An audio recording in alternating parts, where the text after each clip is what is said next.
Hi guys, welcome back to this week's vlog. Now this intro, and I'll be doing the outro in a moment, was meant to be done on Sunday, so it's actually currently Tuesday. Now on Sunday I went to the Dolverton West showing show, and I actually mentioned in that vlog that I was filming later on in that afternoon, and for you guys to stay tuned for it. So I actually filmed what we went to go and see on Sunday, but I didn't do an intro or an outro because I'm not going to lie to you guys, I kind of forgot because it was a little bit of a manic day. Again, I mentioned that in the showing vlog as well, that we were going to be very busy, hence that's why I was only able to do one show. But I literally got Dan back, which is where I ended the vlog, and I did mention that I needed to start the vlog, but then I come back here, turned him out, and then I mucked out the stable, and then I went straight home because we then needed to get changed, and also I was driving. So as you guys are now aware, I am 17. I was 17 2 weeks ago now, and I'm now learning to drive, which is just so exciting. I've now been driving on the road for 2 weeks, which is just the most amazing feeling. Obviously I haven't passed my test yet, so my mum has to be in the car with me when I'm driving, but I now drive literally everywhere. No matter where we go, I drive, which is just so good. And we now only go out in our truck when towing Danny, and basically when we need to. So obviously in the morning we had our truck to tow Dan, but then in the afternoon we didn't need it, so I took my car and I basically drove to go and pick up one of our friends. So I got home and was in a rush getting ready, and then I needed to get in my car, whereas normally I would start the vlog when my mum's driving. But obviously I couldn't when I was driving, and then I just slipped my mind. So we went and picked up one of my mum's friends because we went to a John Chubb dressage demonstration, which is for a really amazing thing what people have done. It was like a charity kind of day. So basically near the end of this vlog you guys will see a little foal, which is just adorable. So basically the cause of it was for the little foal. The foal was born 3.5 weeks ago, and when basically, I don't know how to say the correct words, but when the foal was born, all of its wee, and I'm pretty sure it was its poo as well, kind of the wee leaked into the horse's body, which is obviously not very good. So it meant that the little foal had to have an operation, which is just so sad. And he also had to wear stilts for a little while on his feet because he would go like this, and you'll see in the video he's like all running around, he's absolutely fine, but you'll just see he'll sometimes go like that with his foot. So they done a charity where people donated to them to pay for the foal operation, which is just amazing. They raised just over £3,000, which is just absolutely incredible. So John Chubb is basically a dressage rider, and he's ridden for Great Britain. And I actually used to have lessons with him with Danny. I'm going back about 4 years ago, and he honestly gets me and Danny going so nicely. It's just amazing, but I just haven't been having any lessons because it was with the pony club, and we used to have Friday night rallies with him, and yeah, it was just amazing how he would get me and Danny going, and I'd definitely love to have another lesson with him. But oh my god, he makes you work. You don't want a lesson on your own with him because he does not let you stop. You are going around for the whole hour without stopping. It's bad enough when there's just 2 of you, so you need like 3 of you in a group to have a lesson with him, because everybody that I know that has lessons with him, because he's fairly local to us, he's only about an hour away, they're all like, you need more than 1 person in the lesson. But he is just amazing. So he couldn't believe, he was so overwhelmed with the amount of support that he's had from everybody donating for this little foal. So he wanted to repay back by doing a demonstration, and when we'd go there we could donate some more money. So that's what we went to do. and it was just amazing. So there was actually 2 demonstrations where one was John riding himself. He was on the black horse, which you guys will see in a minute. And then there's another dressage rider called Claire. I cannot remember her second name. And she was on a lovely horse who we all called the Barbie pony, because you guys again will see in a moment. And that pony was called Dory. I don't know why I'm saying pony, because it was massive. It was probably about 16'2". And they basically done a dressage demonstration and showed us all the fancy moves that I would definitely not be able to do. And it was so good. And then the second demonstration was Pirelli. So 2 people come from Heartland, which again is not too far from us. I basically done a demonstration with one of John's horses and then one of their own horses, which you guys will see after the dressage demonstration. It was so good. So I'm now gonna leave you guys to go and watch the demonstration and see John and Claire do all of their fancy moves. And something that's really interesting as well is Claire, who's on the Barbie pony. She is actually from a riding club. I'm not sure what riding club. And she's actually a vet nurse as well. And John used to give her lessons. He's been teaching her now for about 6 or 7 years. And she would just have lessons with him with the riding club, and now she's a proper top dressage rider that goes all over the place with her horses, which is just incredible. But this is already a long intro, and I'm going to let you guys carry on with the vlog. Have you been filming it? Well, he wasn't straight that time. He was leaning my left rein as I asked, so when I asked him to go forward, he canted instead.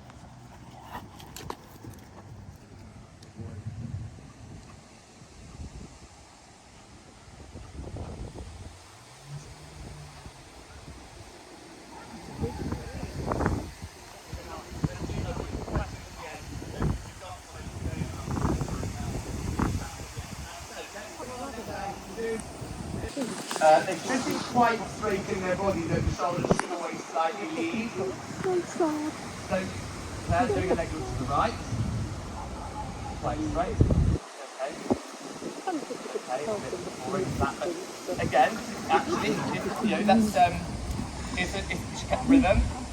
If she was riding, if this horse was green, and she was riding an elementary test where you'd have to do a leg yield, that wouldn't get a really high mark. But if she can't do more than that and keep her rhythm and her suppleness and so on, that's perfectly appropriate right now. So hopefully it's fairly moved on. You do that much straighter. Then you stop to do that over that shoulder. Good. Yeah, so you can see that was straighter. Every horse did it better one way naturally anyway. And can do this in different positions. So a lot of people will start off doing it from the 3/4 line to the outside track. So you can see that next, so you can see that. It's going to come up 3/4 line between the centre line and the outside and move to the edge of the stall, and that's easier because the horse is maintaining the bend that they're in on this rein. Yeah. And she actually, the horse knew, and she was going so sideways because they'll often fall to the outside track. She didn't go tippy crooked, but she knew she was going to the steps bigger. Yeah. Right, good. So we can see the front leg and the back leg are crossing. But the bend is a little around the right leg, and therefore the shoulder is just that little bit more out than the torso. Hard to see. Can you do a worse one? What's the shoulder turn? Oh yeah, yeah, you can see it, isn't it? Yeah, there you go. Well, that was falling to the shoulder. That's where Claire lost the shoulder actually. So again, there's a difference between choosing to put the shoulder out to maintain rhythm and softness, and then just not being able to maintain the shoulder. It's quite hard if you're not used to doing it, isn't it? Yeah. Okay, that's good, great. So let's do the same on the other rein. And just chop up a little bit now again. So it's really great. Yeah, this isn't really the way Claire would ride the trot most of the time, actually. The trot would be bigger than this. But it's great here because you can see how it doesn't need to be flashy to be quite good. And then as she now goes on, she can do some where the horse pushes more generally. Yeah, that's horse the leading actually. That's another example of a bad leg yield. And then she does do that all that way. So she wasn't bending around left leg enough. If the quarters are leading, they aren't going to be able to push properly from their hind leg. Okay, now a little bit more trot, not so sideways. So you can hopefully see that she can have a bit of a flashier trot. She can control, she can always take smaller steps, or a lot more forward steps to get to the side, rather than only a few strides to get over. One more of those, and then maybe do the whole long diagonal. You do one more of those, and then do like the whole diagonal, okay? I'll walk it for a few as well. So Woody had to do this in a test for the first time the other weekend. My mission was just to keep it soft and relaxed. Big, and I wasn't really worried about how the leg went.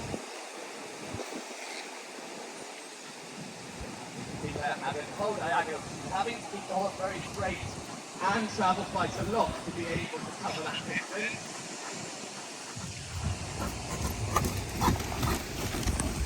Quite a while to get the lap to work, the leg you wouldn't have that, because he would just dive on the hands and go on his shoulders. And again, this is a development actually very recently where he's been able to maintain his balance much more generally while doing them.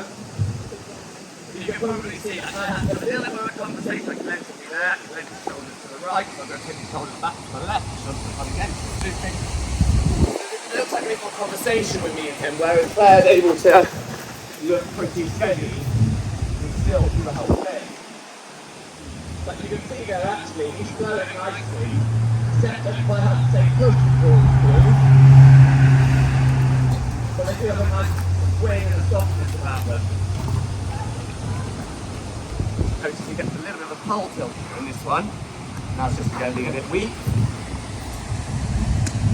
That would be hard.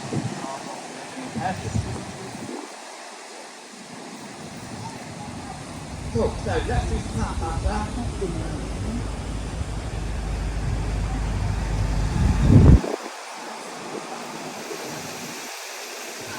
So I'm just doing a little baby half pass. This is where they go in the direction that they're travelling. Again, I don't think that's doing this again. I did try a little bit, but I got like it right, I didn't got that. But again, it goes to here, and doing the last thing I'm doing. So I think my priority is really nice in the rain. Just a little bit of bend. Keep in the flow. If you feel it's going horribly wrong, I'll get out of it. I don't teach him to do bad steps.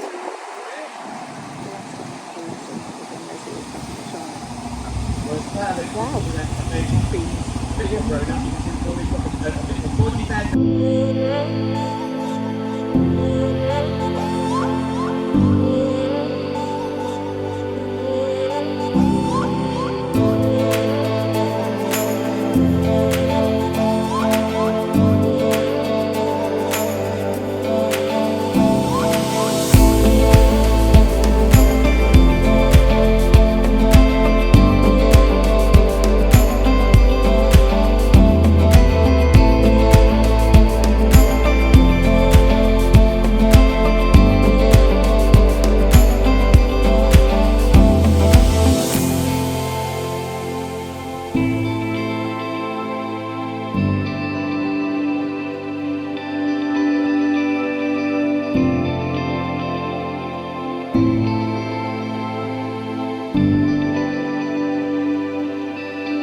Just quickly popping on here to say to you guys, because I'm not sure if I mentioned it at the beginning of the vlog, but basically the horse that John's on, Woody, his horse is only 7 years old, so he actually hasn't really been doing dressage that long, so he's very inexperienced.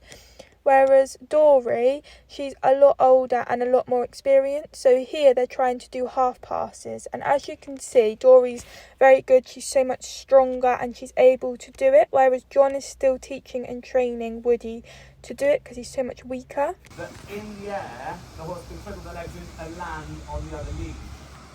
What Dory often would do, there's no variations of things actually, in the journey.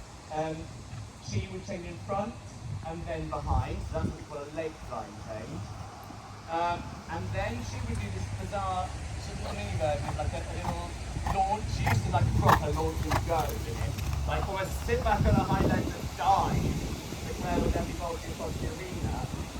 So we had to, she learned to pull too much in them, unfortunately. So we had to really dial the can to that. Even if it wasn't in later time, try and put a bit more time in the stride, try and then re-teach her how to make a more correct change. What she sometimes does now, and you'll see this in some of these changes, is rather than it being late behind, so the hind legs change the whole stride afterwards, the hind legs go together.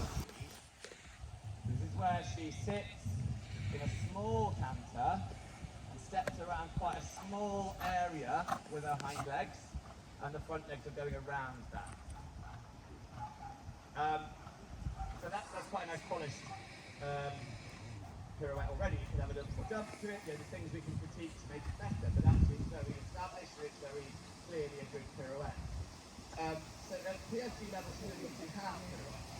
So that only needs like 3 or 4 sets. She's able to go around the pirouette really nicely already, which we need for into 1 level and above. Claire, could you show a working pirouette? So in developing the pirouette, we can do this sort of like quarters in around a bigger circle,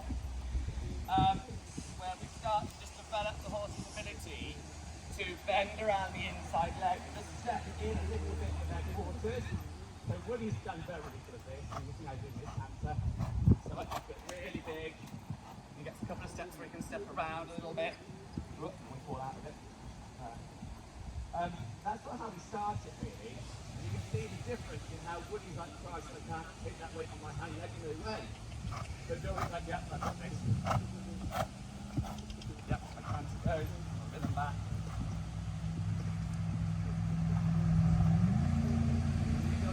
Before he lost it, where he has to turn a little bit more.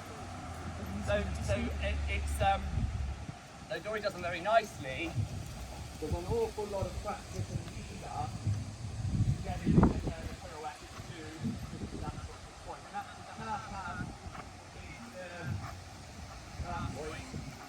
Because they'll have to go in the vein and the direction they're travelling first.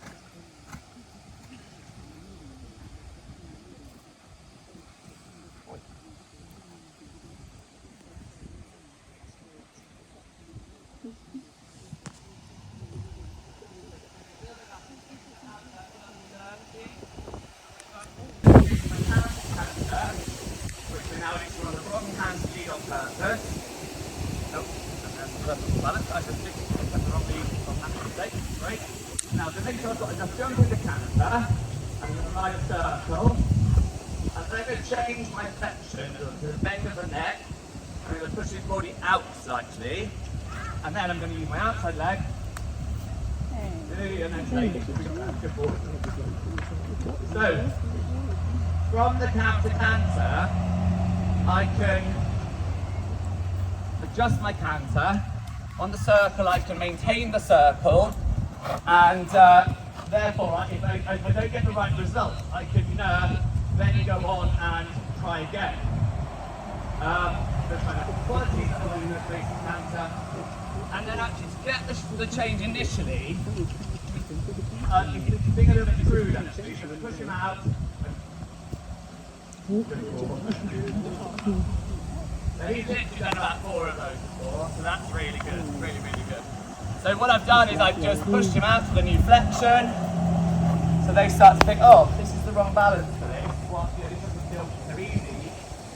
And then by using my outside leg in a fairly sharp nudge, and actually not towards the pick at the same time, using much sharp, it makes them jump off the ground. And you can see in that last one how his hind legs sort of twanged off the ground from him, and actually then did a good change there. With the first one, he changed a few strides late with his hind legs. So that's just the sort of start point, how we then get to where Claire is with hers. But Adam's telling me I'm over time already, so that's it. That's it, done.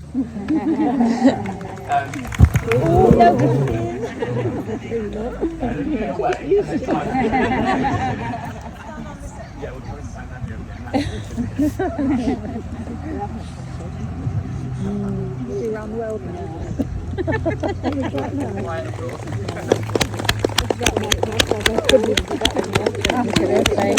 So smart. I hope that makes some sort of sense. Obviously, trying to impart a lot of information in a short space of time. But yes, hopefully you get the concept of how everything's based on the scale of training and how that works. Didn't really talk about that enough as we went through the harder movements, but I did touch on some of the lateral exercises, too much bend, not enough bend, whatever. The impulsion was quite evident, I think, as we did different exercises. And then the collection is the ultimate, which is the canter pirouettes, and in the trot it's the piat and the passage in English. Sorry to play with it a little bit, but not today. So yeah, I hope that makes sense. I hope that's a little bit useful. Any questions? Did you teach travers before you did half part? Okay, so yeah, we meant to do some travers. I did a little bit actually. So the travers is where the quarters, the horse is travelling on a straight line and the quarters are in. So where the shoulder was in you have the quarters in. So Judy's asking, do we do that before we teach them the half pass? And the answer generally is yes, because it teaches the horse to stay in the bend to the inside and move their quarters in, which is what we need to then be able to travel sideways in that position for the half pass. Not every horse, but often it's useful to do that. But actually, our start point, which I probably should have said as well in the half pass, is that the horse should be bent around your inside leg in a little bit of a shoulder four, like as I talked about, a sort of shoulder in position, to then travel. So if you do too much of the travers first, you can end up with a half pass where the quarters want to lead, which is again an error really. But it's useful to get the horse to understand how to move their body, into their body independently. Any other questions? No?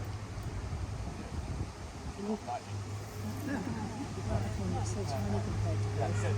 Thank you very much. That's useful. We're going to have a little break a moment. You can get another drink, cake, whatever, and then we'll have the next demo. Thank you very much.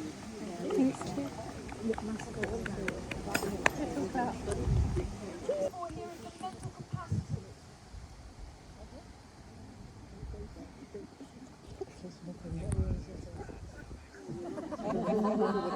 Out with his teeth. Pick it up and throw it away. There we are, she's actually been curious. And this is a very interesting pattern because you start off and you think a comb, who cares? Really, like I say, who does care? The mental capacity for her to search is really what I'm looking for, and the cone is actually one of the better things. The cone's very dull. It's a really very good one for them to become curious about what you're looking for. A tarp or a banner, something more frightening. It's sort of easier for them to see.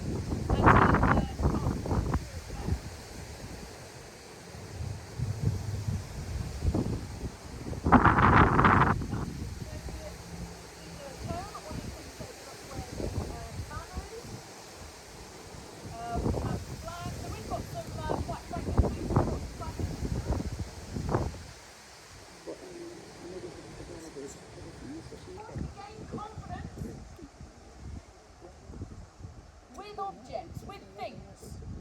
Flag, top, banners, fill in the blank, the frightening things. Loading, water if you're eventing,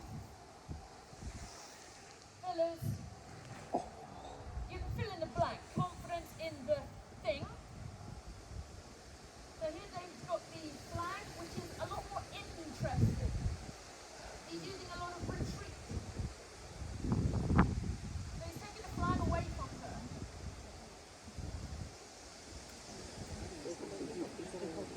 I'm quickly just popping back on here, basically just to say that the chestnut is actually one of John Chubb's horses. Now the plan was obviously to get up doing dressage at a high level, but it's not really a dressage type of horse. He said that he can't really get what he wants to get out of her. So the mare is actually going to be going up for sale. I don't think she's up for sale yet, but she's going to be, because yeah, like I just said, he did mention that he literally cannot get her to do really any stuff to do with dressage. So that was one of the reasons also why Pirelli come down, was to show us a demonstration of them, but also to come and work on John Chubb's horse, because he wanted to see John if the Pirelli people that are used to dealing with lots of different kinds of horses would be able to try and get something out of her. And as you will see further along in the videos, the mare just kind of switches off, and yeah, she got a little bit angry. Now, I'm not actually sure if I filmed that bit, but she got really angry and was stamping the floor and bucking and everything, because the man was telling her what to do and she didn't like it. So she was like, no, I'm not doing that, and being like all stubborn.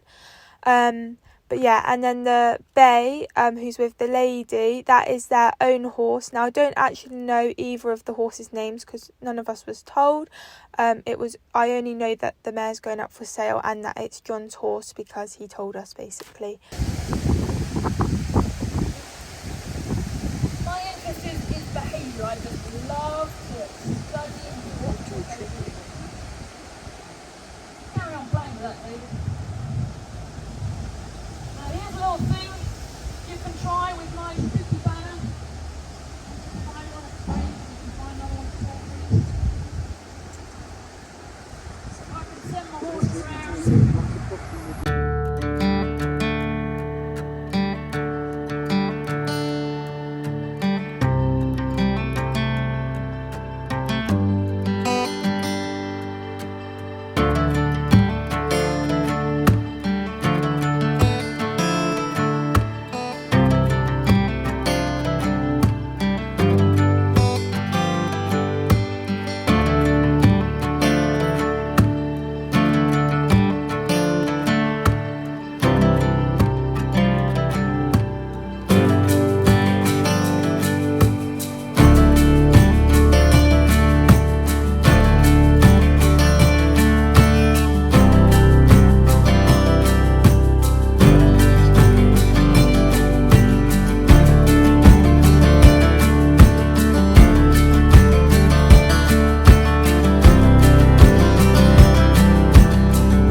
guys. It was just amazing, and oh my god, isn't the foal cute? His little name is called Jinx. I cannot wait to see Jinx's journey in the future when he's old enough, to see how he gets on with his dressage with John. So I hope you guys have enjoyed this vlog. If you have, please make sure that you like and subscribe if you haven't already, and I'll see you all next time. Bye.